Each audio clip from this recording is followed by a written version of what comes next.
അതിനുശേഷം അടുത്ത കാര്യം ഇതാണ്, കിടങ്ങൂര് വന്നിട്ട് പോയി പണിക്കർ സാറിൻ്റെ ഭാഗത്തുനിന്നോ സുകുമാരൻ നായരുടെ ഭാഗത്തുനിന്നോ ആ പ്രസ്ഥാനത്തിന് പിന്തുണ കൊടുക്കുന്ന ഒരു പ്രവൃത്തിയും അക്കാലത്തുണ്ടായിട്ടില്ല. നീ കൊണ്ടുവരുന്ന മുഴുവൻ പണമോ അല്ലെങ്കിൽ നാസിക്കിലെ കമ്മട്ടത്തിൽ ആ കമ്മട്ടം ഉൾപ്പെടെ അടിച്ചിറക്കുന്ന മൊത്തം പണവും കൊണ്ടുവച്ചാലും നന്ദകുമാർ മാരാരുടെ ത്രാസത്താന്നിരിക്കുമെന്ന് പറഞ്ഞു.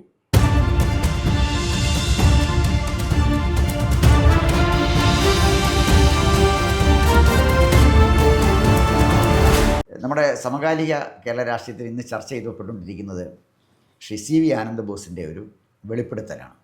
അദ്ദേഹം ചങ്ങനാശ്ശേരിയിൽ ചെന്നപ്പോൾ അദ്ദേഹത്തിനെ സ്വീകരിച്ചിരുത്തി, പക്ഷേ പുഷ്പാർച്ചനയ്ക്കുള്ള അവസരം കൊടുത്തില്ല എന്നുള്ളതാണ് അദ്ദേഹത്തിൻ്റെ പരാതി.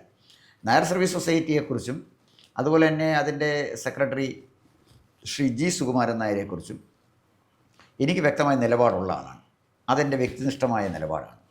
പക്ഷേ മറ്റേ സുകുമാരൻ നായരെക്കുറിച്ച് അനുകൂലിച്ചോ പ്രതികൂലിച്ചോ പറയുന്ന ഏതൊരാൾക്കും നമ്മുടെ ചാനൽ, ഞാൻ പലപ്പോഴും ഈ വിമർശനം പറയുമ്പോൾ തന്നെ പറഞ്ഞിട്ടുണ്ട്, അദ്ദേഹത്തെ അനുകൂലിച്ച് പറയാൻ താല്പര്യമുള്ള ആളുകൾക്ക് വരാം, നമ്മുടെ നിലപാട് ശരിയല്ല എന്ന് തെളിയിക്കാനുള്ള അവസരമൊക്കെ നമ്മുടെ ചാനലിലുണ്ടെന്ന് പല പ്രാവശ്യം ഞാൻ ആവർത്തിച്ച് പറഞ്ഞിട്ടുണ്ട്.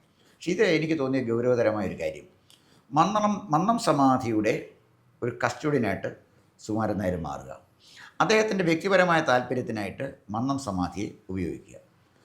ഗവർണറായി നിയമിക്കപ്പെട്ട ആനന്ദബോസിനെ പോലെ പ്രഗത്ഭനായ ഒരാൾക്ക് പോലും മന്നം സമാധിയിൽ പ്രവേശനം നിഷേധിച്ചു. അതുപോലെ തന്നെ മന്നത്ത് ആചാര്യൻ്റെ ചെറുമകൻ ഡോക്ടർ ബാലശങ്കർ മന്നത്ത് മക്കളും ചെറുമക്കളുമായിട്ട് ചെന്നപ്പോഴും മന്നം സമാധിയിൽ കയറ്റിയില്ല. ഞാൻ അതിനെക്കുറിച്ച് പ്രത്യേക വീഡിയോ തന്നെ ചെയ്തിട്ടുണ്ട്. ഇത് കേരളത്തിൻ്റെ ഒരു സമുദായത്തിൻ്റെ പ്രശ്നമായിട്ട് ഞാൻ കാണുന്നില്ല. കാരണം കേരള സമൂഹം പൊതുവായി ആദരിക്കുന്ന ഒരാളാണ് മന്നത്താചാര്യൻ. ഇതൊരു സാമൂഹ്യ നവോത്ഥാന നായകനാണ്. അദ്ദേഹത്തിൻ്റെ സമാധിയിലെത്താൻ ഏതൊരു മനുഷ്യനും അവകാശമുണ്ട്. ഇവിടെ ഏതൊരു മനുഷ്യനും, അത് നായരാകണമെന്നൊന്നുമില്ല, ആർക്കും മന്നത്ത് പത്മനാഭനെ ബഹുമാനിക്കുന്ന ആർക്കും അവിടെ ചെല്ലാനും പുഷ്പാർച്ചന ചെയ്യാനും അവസരമുണ്ട്. പക്ഷേ അകത്തോട്ട് പ്രവേശിപ്പിക്കില്ല എന്ന സുകുമാരൻ നായരുടെ നിലപാട്, അത് പണ്ട് ക്ഷേത്രത്തിലെ അധസ്ഥിതരെ പ്രവേശിപ്പിക്കില്ല എന്ന് ഉണ്ടായിരുന്ന ഒരു അനാചാരം പോലെ ഇത്തരം ഒരു അനാചാരത്തിനെ സുകുമാരൻ നായർ പ്രൊമോട്ട് ചെയ്യുന്നതായിട്ട് എനിക്ക് തോന്നുന്നു. അതേക്കുറിച്ച് അങ്ങയുടെ അഭിപ്രായം അറിയാനാണ് ഞാനിത് ചോദിക്കുന്നത്. ഈ ആനന്ദ ബോസുമായി ബന്ധപ്പെട്ട ഈ വിവാദത്തിൻ്റെ സാമുദായികമായൊരു തലം എന്താണ്, അതിൻ്റെ രാഷ്ട്രീയമായൊരു തലം എന്താണ്, നാളെ അത് പൊതുസമൂഹത്തിലും നായർ സമുദായത്തിലും ഉണ്ടാക്കാൻ പോകുന്ന പ്രത്യാഘാതങ്ങൾ എന്തൊക്കെയാണെന്നുള്ളതിനെക്കുറിച്ചുള്ള അങ്ങയുടെ ഒരു വിലയിരുത്തലാണ് ഞാൻ പ്രതീക്ഷിക്കുന്നത്. ആ ചോദ്യം ചോദിക്കുമ്പോൾ ആനന്ദ ബോസ്, ഡോക്ടർ സി വി ആനന്ദ ബോസ് ഡൽഹിയിലെ ഡൽഹി NSS നടത്തിയ അവരുടെ ഒരു സമ്മേളനത്തിലാണ് ഈ അടുത്ത ദിവസം ഈ പ്രഖ്യാപനം നടത്തിയത്. അതിലൊക്കെ പ്രാധാന്യമുണ്ട്. ഇന്ന് അതിന് രാഷ്ട്രീയ പ്രാധാന്യം അങ്ങ് ചോദിച്ചു. ഇന്ന് അതിനെക്കുറിച്ചൊരു വാർത്ത കൊടുത്തിട്ടുള്ളത് ദേശാഭിമാനിയാണ്. ആനന്ദബോസ് NSSൻ്റെ നേതാക്കളെ എന്തോ അധിക്ഷേപിക്കുന്ന മട്ടിലാണ് ദേശാഭിമാനി എന്ന വാർത്ത കൊടുത്തിരിക്കുന്നത്. ഇത് വായിച്ചുകൊണ്ടിരുന്നപ്പം എനിക്ക് ഗൗരവപൂർണ്ണമുള്ള ഒരു തിരിച്ചുപോക്കലിലേക്ക് വേണ്ടി വന്നു. ഈ സമ്മേളനം നടന്ന ഡൽഹി NSS 1980-കളിലാണ് ആരംഭിക്കുന്നത്. അക്കാലത്ത് ഞാൻ ഡൽഹിയിലുണ്ട്. അന്ന് രണ്ട് കൂട്ടര് ആ ഡൽഹി NSS തുടങ്ങാൻ വേണ്ടി ചെയ്ത സഹായം ഞാനൊന്ന് സൂചിപ്പിച്ചിട്ട് ഈ കാര്യത്തിലേക്ക് വരാം. നാരായണപ്പണിക്കർ സാറാണ് ജനറൽ സെക്രട്ടറി, സുകുമാരൻ നായർ അദ്ദേഹത്തിൻ്റെ PAO അഡ്മിനിസ്ട്രേറ്റീവ് ഓഫീസർ എന്തോ ആണ്. അല്ല, ഈ തുടങ്ങുന്ന കാലത്ത് കടങ്ങൂർ ഗോപാലകൃഷ്ണൻ സാറാണ് ജനറൽ സെക്രട്ടറി. കടങ്ങൂരിന് കത്തെഴുതി അങ്ങൊന്ന് വരണം, ഇവിടെ വന്ന് ഞങ്ങൾക്ക് പ്രോത്സാഹനജനകമായിട്ടൊരു പ്രോഗ്രാം ഒന്ന് ഞങ്ങളത് അഡ്രസ്സ് ചെയ്യണം എന്നാവശ്യപ്പെട്ടു. കടങ്ങൂര് മറുപടി എഴുതി, ഈ ഒരു വാചകം ശ്രദ്ധിക്കണം: വർഷങ്ങളായി ഡൽഹിയിൽ NSSൻ്റെയും മന്നത്ത് പത്മനാഭൻ്റെയും പേരുണ്ടാവണമെന്ന് ഞങ്ങൾ ആഗ്രഹിച്ച സന്ദർഭങ്ങളിലൊക്കെ അതിന് തടസ്സം നിന്ന ഒരു സമൂഹം ഡൽഹിയിലുണ്ട്. ഡൽഹിയിലെ മലയാളികളായ കമ്മ്യൂണിസ്റ്റുകാർ മന്നം അവിടെ സന്ദർശിക്കുന്നതിനെ പോലും തടസ്സപ്പെടുത്തി, ഫിസിക്കലായിട്ട് പോലും ശാരീരികമായി പോലും ആക്രമിച്ചവരാണ് അവർ. അതിനെയൊക്കെ അതിജീവിച്ചുകൊണ്ട് ഇങ്ങനെ പ്രസ്ഥാനം തുടങ്ങാൻ പോകുന്നതിന് സന്തോഷം. ഒപ്പം തന്നെ ഇതിനുവേണ്ടി മാത്രം ഞാനിങ്ങോട്ട് വരിക എന്ന് പറഞ്ഞാൽ അതിൻ്റെ ചിലവ് NSSന് വഹിക്കാൻ പറ്റില്ല, നിങ്ങളത് വഹിക്കും, നിങ്ങൾക്ക് ഭാരമാകും. അതുകൊണ്ട് ആ സന്ദർഭത്തിൽ വേണ്ട, ഞാൻ അങ്ങോട്ട് വരുന്നൊരു സന്ദർഭത്തിൽ ഞാൻ നിങ്ങളെ കണ്ടോളാം എന്ന് അദ്ദേഹം വന്നു. അദ്ദേഹം നടത്തിയ 1 മണിക്കൂറിൻ്റെ ഒരു പ്രഭാഷണമുണ്ട്. അന്ന് റെക്കോർഡ് ചെയ്തിട്ട് ഈ പ്രഭാഷണം കേൾപ്പിച്ചാണ് ഡൽഹിയിലെ പല പ്രദേശങ്ങളിലുള്ള ആൾക്കൂട്ടങ്ങൾ അവിടെ ഈ പരിപാടിക്കകത്ത് NSSലോട്ട് ചേർന്നത്. അങ്ങനെ തുടങ്ങിയ NSSൻ്റെയാണ് ഇന്ന് ഒരു വാർഷിക സമ്മേളനത്തിലാണ് ആനന്ദബോസ് പങ്കെടുക്കുന്നത്. ഇടയ്ക്ക് ഇനി മാർക്സിസ്റ്റുകാരുടെ കോൺട്രിബ്യൂഷൻ, ആ NSSനെ തകർക്കാൻ വേണ്ടി അന്ന് രാജ്യസഭാ MP ആയിരുന്ന ഇന്നത്തെ മാർക്സിസ്റ്റ് പാർട്ടിയുടെ അഖിലേന്ത്യാ ജനറൽ സെക്രട്ടറി MA ബേബി എന്ന് പറയുന്ന വർഗീയവാദി നടത്തിയ പരിശ്രമങ്ങൾ ചെറുതല്ല. അതിനുവേണ്ടി അദ്ദേഹം സംഘടിപ്പിച്ച ജനസാംസ്കൃതി എന്ന പേരുള്ളൊരു ഫ്രണ്ടൽ ഓർഗനൈസേഷൻ്റെ പേരിൽ സംഘടിപ്പിച്ചൊരു സിമ്പോസിയത്തിൽ 32 പേര് NSS ഡൽഹിയെ എതിർക്കുമ്പം NSS ഡൽഹിയുടെ പക്ഷത്ത് നിന്ന് സംസാരിക്കുന്നതിനുള്ള ഉത്തരവാദിത്വം ഏറ്റെടുത്ത അന്ന് എനിക്ക് 25 വയസ്സേ ഉള്ളൂ. ഞാൻ കൃത്യമായി അത് തന്നെ എനിക്ക് സംസാരിക്കുന്ന വിഷയമുണ്ട്. ഞാൻ പറയുന്നത് വേറൊന്നുമല്ല, ഞാൻ ചോദിച്ച ചോദ്യമാണ്. ഡൽഹിയിൽ വളർന്നു വരുന്ന ജാതി മത സംഘടനകൾ എന്ന വിഷയം ചർച്ച ചെയ്യുമ്പം YMCAയും YWCAയും ചർച്ച ചെയ്യാതെ എന്തുകൊണ്ട് NSSനെ മാത്രം ചർച്ച ചെയ്യുന്നു എന്ന് ഞാനിന്ന് ബേബിയുടെ മുഖത്ത് നോക്കി ചോദിച്ചപ്പം ഏതാണ്ട് ഒരേ കാലത്ത് രാഷ്ട്രീയ പ്രവർത്തനത്തിലിറങ്ങിയ മന്നത്ത് പത്മനാഭനായിട്ടും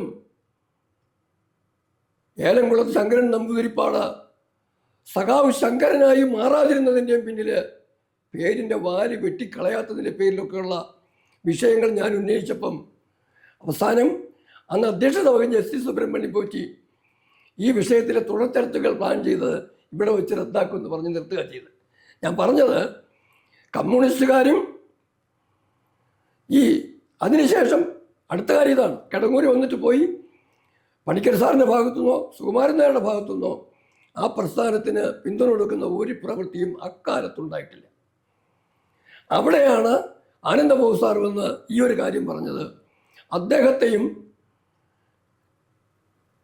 മന്നം സമാധിയിൽ പുഷ്പാർച്ചന നടത്തുന്നതിന് 2 പൂവിടുന്നതിന് സഹായിക്കാത്ത, അനുവദിക്കാത്ത ഒരു നിലപാട് സുകുമാരൻ നായർ സ്വീകരിച്ചെന്നും ബംഗാളിലെ ഗവർണർ പദവി ഏറ്റെടുക്കുന്നതിനും അങ്ങോട്ട് പോകുന്നതിനും മുന്നോടിയായി ഞാൻ പെരുന്നയിൽ വന്നും മന്നം സമാധിയിൽ ആദരവർപ്പിക്കാൻ ആഗ്രഹിക്കുന്നു അറിയിച്ചിട്ട് അവിടെ ചെന്നിട്ട് സുകുമാരൻ നായർ സ്വീകരിക്കുകയൊക്കെ ചെയ്തെങ്കിൽ പോലും ചെന്ന കാര്യത്തിന് അവസരം കൊടുത്തില്ല എന്നതാണ് ഇന്നത്തെ വിഷയം.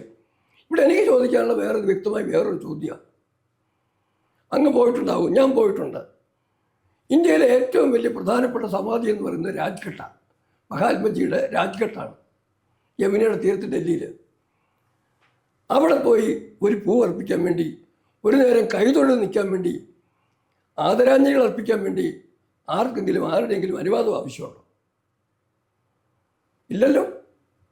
അതേ രീതിയിൽ NSSനകത്ത് കയറിയിട്ട് അവിടുത്തെ ഭരണം പിടിച്ചെടുക്കാനല്ല, അവിടുത്തെ മറ്റ് അവകാശങ്ങൾ ചോദിക്കാനല്ല, അങ്ങ് പറഞ്ഞതുപോലെ നായരുടെ മാത്രമല്ല, കേരളത്തിൻ്റെ മൊത്തം സാമൂഹിക സംവിധാനത്തിന്, കേരളീയ സമൂഹത്തിന് മൊത്തം ആദരവോടെ സ്മരിക്കേണ്ട ആ മന്നത്ത് പത്മനാഭൻ്റെ യുഗപ്രഭാവനായ ആചാര്യൻ്റെ ആ സന്നിധിയിൽ ചെന്നൊരു പുഷ്പം അർപ്പിക്കാൻ വേണ്ടി ആരെങ്കിലും ചെന്നാൽ തടസ്സപ്പെടുത്തേണ്ട ഒരധികാരവും അവിടുത്തെ ഒരു ഗേറ്റ് കീപ്പർക്ക് തുല്യമായിട്ടാണ് ഡോക്ടർ ആനന്ദബോസ് ഇദ്ദേഹത്തെ വിശേഷിപ്പിച്ചിരിക്കുന്നത്. ഇല്ലെന്ന് തന്നെയാണ് എൻ്റെ പക്ഷം. പിന്നെ എനിക്ക് വേറൊരു അഭിപ്രായം കൂടി കാര്യത്തിൽ പറയാനുണ്ട്. കണ്ടു കഴിഞ്ഞ് നമ്മൾ ജഗദ്ഗുരു സ്വാമി സത്യാനന്ദ സരസ്വതി തിരുവടികൾ അതുവഴി യാത്രയായി പോകുമ്പം അദ്ദേഹത്തിന് മുമ്പിൽ ഗേറ്റ് അടച്ചതിന് കൂടെ നിന്നയാളാണ് സുകുമാരൻ. ആ സുകുമാരൻ പിന്നീട് സുരേഷ് ഗോപിക്ക് എതിരെ എതിർപ്പ് ഉയർത്തിയെങ്കിൽ, അല്ലെങ്കിൽ മറ്റ് പല അദ്ദേഹത്തിന് ഇഷ്ടപ്പെടാത്ത ആളുകൾക്ക് വേണ്ടി ഇങ്ങോട്ട് വരണ്ട എന്ന് പറഞ്ഞെങ്കിൽ അതിനകത്തൊരു മറുഭാഗം കൂടിയുണ്ട്. ആ മറുഭാഗം വേറൊന്നുമല്ല. അവരോട് ഒരു സിനിമയ്ക്കകത്ത് മമ്മൂട്ടി പറഞ്ഞൊരു ഡയലോഗുണ്ട്. ഇതാണ്, മമ്മൂട്ടി വക്കീലാണ്, നന്ദകുമാർ മാരാർന്നാണെന്ന് പേരും തോന്നുന്നു. അദ്ദേഹത്തെ വിലയ്ക്ക് വാങ്ങിക്കാൻ വന്ന അദ്ദേഹത്തിൻ്റെ കക്ഷിയുടെ എതിർപക്ഷത്തോട് പറഞ്ഞു, നീയൊക്കെ പോയില്ലടാ, നീ കൊണ്ടുവരുന്ന മുഴുവൻ പണമോ അല്ലെങ്കിൽ നാസിക്കിലെ കമ്മട്ടത്തിൽ ആ കമ്മട്ടം ഉൾപ്പെടെ അടിച്ചിറക്കുന്ന മൊത്തം പണവും കൊണ്ടുവച്ചാലും നന്ദകുമാർ മാരാരുടെ ത്രാസത്താന്നിരിക്കുമെന്ന് പറഞ്ഞു. ഞാനിവിടെ വന്നത് ഹിന്ദു ചൂടലിന് വേണ്ടി വാദിക്കാനാണ് വന്നത്, ഞാൻ ചെയ്തിട്ട് പോകുമെന്നും പറഞ്ഞു. അങ്ങോട്ട് ചെല്ലുന്ന ആളുകൾ ഭാരതീയ ദേശീയ പക്ഷത്തിൻ്റെ ആളുകളായതിൻ്റെ പേരിലാണ് സുകുമാരൻ തടസ്സം നിൽക്കുന്നു പറഞ്ഞു കഴിഞ്ഞാൽ ഞങ്ങളിവിടെ വരുന്നത് ഭാരതീയ ദേശീയ പക്ഷത്തിൻ്റെ അനിഷേധ്യനായ നേതാവ് നരേന്ദ്രമോദിയുടെ പ്രതിനിധിയായിട്ടാണ് വരുന്നതെന്ന് പറഞ്ഞിട്ട് താൻ എത്ര ശ്രമിച്ചാലും ഞങ്ങളിരിക്കും തട്ട് താന്ന് തന്നെ ഇരിക്കുന്നെന്ന് പറയുന്നതിനുള്ള ധൈര്യം ഇത് പോകുന്നവരും കാണിക്കണം. അല്ലാതെ നോക്കാത്ത രാജാവിനെ തൊഴാൻ പോകുന്നത് പോലെ. ഞാൻ വളരെ ഗൗരവപൂർവ്വം ഒരു കാര്യം പറയുകയാണ്. ഫേസ്ബുക്കിലും സാമൂഹ്യ മാധ്യമങ്ങളിലൊക്കെ ആയിട്ട് കുറേ പടങ്ങൾ വന്നു. ഞാൻ പേരുകൾ ആവർത്തിക്കുന്നില്ല. അവരൊക്കെ ഈ ജനുവരി 1, 2 ഒന്നും ജയന്തിയുമായി ബന്ധപ്പെട്ട പെരുന്നയിൽ പോയിരുന്നു. എല്ലാവരും എഴുതും ഞങ്ങൾ പെരുന്നയിൽ വന്നു, സമുദായ ആദരവർമ്മിച്ചു. അതുകൂടാതെ ബഹുമാനപ്പെട്ട മണിച്ചേട്ടനെയും കണ്ടു എന്ന് എഴുതി വെക്കും. എന്നിട്ട് ഈ മണിച്ചേട്ടൻ്റെ കൂടെയുള്ള 10 ഫോട്ടോഗ്രാഫർ അയാളുടെ മുമ്പിൽ തലകുത്തി വീണ് കിടക്കുന്നതും അയാളുടെ കാലത്തോട്ട് തൊഴുന്നതും അയാളുടെ അടുത്ത് കാണിക്കാവുന്ന വിധേയത്വം എല്ലാം കാണിക്കുന്ന പടമെടുത്ത് പ്രസിദ്ധീകരിച്ചിട്ട് ആത്മസായുജ്യം കൊള്ളുന്നവർക്ക് സുകുമാരൻ നായരെ കുറ്റം പറയാൻ അവകാശമുണ്ടോ? സാറേ, ഞാൻ അവിടെ ഇടപെട്ടോട്ടെ. ഇതിനകത്ത് എനിക്ക് എൻ്റെ നിലപാട് വളരെ ക്ലിയറാണ്. അത് പക്ഷേ എൻ്റെ നിലപാട് അങ്ങേക്ക് എന്നോട് യോജിക്കുകയോ വിയോജിക്കുകയോ ചെയ്യാം. ഞാൻ പറഞ്ഞത് ഈ മന്നം സമാധിയിൽ പോകുന്നതിനേക്കാൾ കൂടുതൽ ഒരു സമുദായത്തെ പരിപൂർണമായിട്ട് തകർത്ത് കളഞ്ഞ, ഈ സമുദായം വെറുക്കുന്ന, ഞാൻ നായർ സമുദായത്തിൽപ്പെട്ട ഒരാളാണ്, ഈ സമുദായം വെറുക്കുന്ന ഒരാളാണ് സുകുമാരൻ നായർ. അദ്ദേഹത്തിൻ്റെ അനുഗ്രഹം വാങ്ങിക്കാൻ പോകുന്ന കുറച്ച് രാഷ്ട്രീയ ഭിക്ഷാന്തേഹികളെക്കുറിച്ച് ഞാൻ സംസാരിച്ചിട്ടുണ്ട്. ഗേറ്റ് കീപ്പർ എന്ന് ഡോക്ടർ ആനന്ദബോസ് പറഞ്ഞ ഇതേ ആളിനെ കാണാൻ BJPയുടെ സംസ്ഥാന പ്രസിഡന്റ് രാജീവ് ചന്ദ്രശേഖരൻ അവിടെ പോയി നിൽക്കേണ്ട കാര്യമുണ്ടോ? അതിനെക്കുറിച്ച് അങ്ങയുടെ അഭിപ്രായം എന്താണ്? ഞാൻ കൃത്യമായിട്ട് ഇതുവരെ കൃത്യമായി പറഞ്ഞത് പേരെടുക്കാതെ പറഞ്ഞതല്ല, പേരുള്ള ചേർത്ത് പറഞ്ഞു എന്ന് എനിക്ക് പറയാനുള്ളത്. ഒന്ന്. രണ്ടാമത് വേറൊരു കാര്യം ഞാൻ പറയുക. ഞാൻ ഈ പറയുന്നത് NSSുമായിട്ടോ സുകുമാരൻ നായരോടോ അകന്ന് നിൽക്കാനല്ല പറയുന്നത്. മന്നം സമാധിയിലെ പുഷ്പാർച്ചന വേറൊരു കാര്യം. അവിടെ പോകുന്ന രണ്ട് വിഷയം. അവിടെ എനിക്കൊരു കാര്യം പറയാനുള്ളത്, നമ്മൾ ഇന്നലെ കാണാൻ പോകുമ്പോഴത്തേക്ക് ഇന്നലെ വരെ പോയപ്പോൾ കിട്ടിയ അനുഭവങ്ങളുടെ ഓർക്കണം. എന്നിട്ട് അത് NSS നേതൃത്വത്തിൻ്റെ അടുത്താണെങ്കിലും SNDP നേതൃത്വത്തിനാണെങ്കിലും കേരളത്തിലെ സാമുദായിക മറ്റ് മത ഇതുണ്ടല്ലോ ക്രിസ്ത്യൻ ബിഷപ്പുമാരെന്ന് ഞാൻ അവരുടെ അടുത്ത് പോകുമ്പോഴും ഒരു കാര്യം ഓർക്കുക. കഴിഞ്ഞ കുറേ കാലങ്ങളായിട്ട് കുറേ യാത്ര നടത്തിയിട്ടുണ്ട്. ആ യാത്രകളിലൊക്കെ അവസാനം അവഹേളനവും നന്ദികേടും ചതിക്കലുമാണ് ഓരോരുത്തരും അവരുടെ സംസ്കാരം അനുസരിച്ച് തിരിച്ചു കൊടുത്തിട്ടുള്ളത്. അതുകൊണ്ട് അവരെ ആരെയും വെറുപ്പിക്ക് മാറ്റി നിർത്തണ്ട. ഒരു ഇലക്ഷൻ വരെ അല്ലെങ്കിൽ 2-3 വർഷക്കാലത്തേക്ക് അവരാരെങ്കിലും ഇങ്ങോട്ടൊരു കാര്യവുമായിട്ട് വന്നാൽ മാന്യമായിട്ട് പരിഗണിക്കുക, ആദരപൂർവ്വം സ്വീകരിക്കുക, അവർക്ക് വേണ്ട പരിഗണന കൊടുക്കുന്നുള്ള നിലപാടെടുത്തിട്ട് ഈ പറയുന്ന നേതൃബിംബങ്ങൾ സ്വയം നേതാവായിട്ടും ഒക്കെ അവരോധിച്ചിരിക്കുന്നവരെ തൽക്കാലം അങ്ങോട്ട് പോയി കാണാൻ നിൽക്കാതെ അവരുടെ അണികളിലേക്ക് ഇറങ്ങിച്ചെന്ന് കഴിഞ്ഞാൽ, പച്ചയ്ക്ക് പറഞ്ഞാൽ പെരുന്നയിൽ പോയി പോപ്പിനെ കാണുന്നതിന് പകരം നാട്ടിലുള്ള സാധാരണക്കാരായ NSSൻ്റെ അനുയായികളിലേക്ക് എത്തിച്ചേരുന്നതിന് തയ്യാറായി കഴിഞ്ഞാൽ അത് ഇവർ കണക്ക് കൂട്ടുന്നതിനൊക്കെ വളരെ കൂടുതൽ രാഷ്ട്രീയമായ ഫലം കിട്ടുമെന്ന് തന്നെയാണ് എനിക്ക് അങ്ങ് ചോദിച്ച ചോദ്യത്തിൻ്റെ കൃത്യമായ ഉത്തരം. ശരി സാറേ, എനിക്ക് കാര്യത്തിൽ അങ്ങേക്കും എനിക്കും അതിനകത്ത് അഭിപ്രായ വ്യത്യാസം ഉണ്ടാകാൻ സാധ്യതയുണ്ടെന്ന് എനിക്ക് തോന്നുന്നില്ല. എനിക്ക് പ്രിയപ്പെട്ട പ്രേക്ഷകരോട് പറയാനുള്ളത്, ബോധപൂർവം സുകുമാരൻ നായർ ചെയ്യുന്ന ചില കാര്യങ്ങളുണ്ട്. സുകുമാരൻ നായരെ എതിർക്കുന്നു എന്ന് പറയുമ്പോൾ ഈ എതിർപ്പ് NSSന് എതിർപ്പായിട്ട് അങ്ങനെ ചിത്രീകരിക്കുക. ഞാൻ സുകുമാരൻ നായരെ എതിർത്ത ഉടനെ പറയും ഞാൻ നായർ സർവീസ് സൊസൈറ്റിക്ക് എതിരാണ്. ഞാൻ എൻ്റെ അമ്മയെ ബഹുമാനിക്കുന്ന പോലെ നായർ സർവീസ് സൊസൈറ്റിയെ ബഹുമാനിക്കുന്ന ഒരാളാണ്. ഞാൻ സുകുമാരൻ നായരെ എതിർക്കുന്നത് നായർ സർവീസ് സൊസൈറ്റിയെ തകർക്കാൻ ശ്രമിക്കുന്നതുകൊണ്ടാണ്, ഈ അഴിമതിക്കാരനായതുകൊണ്ടാണ് എതിർക്കാൻ ശ്രമിക്കുന്നത്. അതുകൊണ്ട് പ്രിയപ്പെട്ട പ്രേക്ഷകർ മനസ്സിലാക്കേണ്ടത്, സുകുമാരൻ നായരെ എതിർക്കുന്ന ഞാനടക്കമുള്ള ആളുകൾ, അല്ലെങ്കിൽ രാജശേഖർ സാർ അടക്കമുള്ള ആളുകൾ എതിർക്കുന്ന നായർ സർവീസ് സൊസൈറ്റി അല്ല, മറിച്ച് അഴിമതിക്കാരനായ G. സുകുമാരൻ നായർ എന്ന NSSൻ്റെ ജനറൽ സെക്രട്ടറിയാണ്. ഞങ്ങളുടെ എതിർപ്പ് ശക്തമായിട്ട് തന്നെ തുടരും. ഞങ്ങൾ നായർ സർവീസ് സൊസൈറ്റിയുടെ ഭാഗമാണ്. ഞാൻ നായർ സർവീസ് സൊസൈറ്റിയുടെ ഷെയർ ഹോൾഡർ ഒരാളാണ്. ഇന്നും സർവീസ് സൊസൈറ്റിയെ ഞാൻ മാതൃതുല്യം ബഹുമാനിക്കുന്ന ഒരാളുമാണ്. അതുകൊണ്ട് ഇത്ര ഒരു ചിത്രീകരണം വരുന്നത് പ്രത്യേകം ശ്രദ്ധിക്കണമെന്നാണ് എനിക്ക് തോന്നുന്നത്. അങ്ങേക്ക് ഇതേക്കുറിച്ച് ഒരു ഒറ്റ വാചകം സാർ അങ്ങയെക്കുറിച്ച് പരിചയപ്പെടുത്തിക്കൊണ്ട് എനിക്കൊരു കാര്യം പറയാനുണ്ട്. ഞാൻ 18 വയസ്സ് കഴിഞ്ഞ ഉടനെ ചങ്ങനാശ്ശേരി താലൂക്ക് യൂണിയൻ കമ്മിറ്റിയിൽ വന്നയാളാണ്. അതുപോലെ സുകുമാരൻ നായരുടെ എതിർപ്പിനെ അവഗണിച്ചിട്ട് ഒരു ശക്തമായ തെരഞ്ഞെടുപ്പിലൂടെ ഒരു സന്ദർഭത്തിൽ കരയോഗത്തിൻ്റെ ഇലക്ട്രൽ ബോർഡുമായ ആളാണ്. പക്ഷേ എൻ്റെ നിലപാട് എന്താണെന്ന് പറഞ്ഞു കഴിഞ്ഞാൽ, ഞാൻ മന്നത്ത് പത്മനാഭനായതുപോലെ കെ വി രാജശേഖരൻ നായരുടെ പേരിൻ്റെ അവസാനത്തെ വാല് കെ വി രാജശേഖർ കളഞ്ഞ് രാജശേഖരൻ മാത്രമാക്കിയിട്ട് ദശാബ്ദങ്ങളായി കഴിഞ്ഞു. എനിക്കിപ്പം NS എന്നുള്ള ഒരു ജാതി സംഘടനയല്ല പ്രശ്നം. സമുദായ പരിഷ്കരണത്തിന് ഉതകമായിരുന്നൊരു പ്രസ്ഥാനം, അതിനെക്കുറിച്ച് ചിന്തയുണ്ട്. ഒപ്പം തന്നെ പ്രധാന പ്രശ്നം ഭാരതത്തിൻ്റെ ദേശീയ പക്ഷത്തിന് ചിന്തയ്ക്ക് അനുകൂലിക്കുന്ന തരത്തിലേക്ക് ആ ദേശീയ ചിന്തയുടെ മുഖ്യധാരയിലേക്ക് വരാൻ തയ്യാറുള്ളവരും തയ്യാറില്ലാത്തവരും എന്നുള്ള കൃത്യമായ വിഭജനം എൻ്റെ മനസ്സിലുള്ളത്.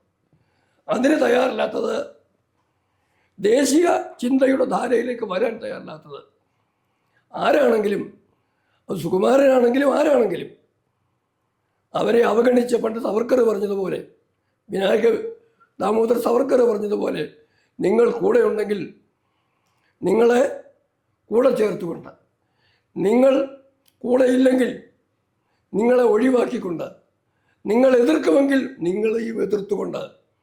അതുകൊണ്ട് ഈ പറഞ്ഞ പോലുള്ള വ്യക്തികൾ അവരെതിർക്കുകയാണെങ്കിൽ എതിർപ്പിനെ എതിർത്തുകൊണ്ട് തന്നെ ദേശീയതയുടെ രാഷ്ട്രീയം മുന്നോട്ട് പോകണമെന്നുള്ള കൃത്യമായ അഭിപ്രായക്കാരാണ് ഞാൻ. അക്കാര്യത്തിൽ വിട്ടുവീഴ്ചയ്ക്കില്ല. തീർച്ചയായിട്ടും കേരളത്തിലെ സാമൂഹ്യ സാംസ്കാരിക രാഷ്ട്രീയ മേഖലകളിലൊക്കെ വളരെ പ്രധാനപ്പെട്ട പങ്ക് വഹിച്ചിട്ടുള്ള പ്രബുദ്ധമായ ഒരു സമുദായം പരിപൂർണമായ ഒരു തകർച്ചയിൽ നിന്നും നാശത്തിൽ നിന്നും രക്ഷപ്പെടട്ടെ എന്ന് പ്രാർത്ഥിക്കുന്നു. ഒപ്പം അതുപോലെ തന്നെ എല്ലാ ഏകാധിപതികൾക്കും ഉണ്ടായ ഒരു അവസാനമുണ്ട്. അതേത് ഏകാധിപതിക്കും ബാധകമാണ് എന്ന് ചിലരെ ഓർമ്മിപ്പിച്ചുകൊണ്ട് നമുക്ക് ഈ ചർച്ച ഇവിടെ അവസാനിപ്പിക്കാം.